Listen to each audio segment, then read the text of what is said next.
नमस्कार दोस्तों, बहुत बहुत स्वागत है मेरे YouTube चैनल में। तो चैनल को कर दीजिए सब्सक्राइब, साथ में वीडियो कर दीजिए लाइक। तो बन रही इस वीडियो के साथ। दोस्तों आज आपको बता दें एक बहुत सी बड़ी खबर निकल कर आ रही है। दोस्तों आज आपको बता दें एक बहुत सी बड़ी खबर निकल कर आ रही है।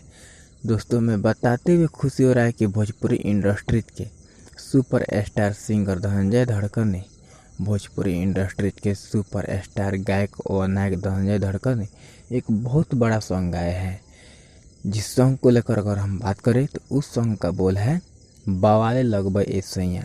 उस सॉन्ग का नाम है बवाले लगभग ए सैया। तो दोस्तों आपको बता दें ये सॉन्ग धनंजय धड़कन इंटरटेनमेंट चैनल से रिलीज किया गया है। ये सॉन्ग धनंजय धड़कन इंटरटेनमेंट चैनल से रिलीज किया गया है। तो दोस्तों इस सॉन्ग को सुनने के लिए यूट्यूब पर जाइए, धनंजय धड़कन इंटरटेनमेंट सर्च कीजिए और वहां से इस सॉन्ग को सुन सकते हैं। तो दोस्तों इस सॉन्ग को आप सुनना चाहते हैं तो डिस्क्रिप्शन में भी हम लिंक दे देंगे, आप वहां से भी इस सॉन्ग को सुन सकते हैं। तो बताइए दोस्त ये वीडियो कैसा लगा। अगर ये वीडियो अच्छा लगा है तो चैनल को सब्सक्राइब कीजिए, लाइक कीजिए, कमेंट कीजिए, शेयर कीजिए।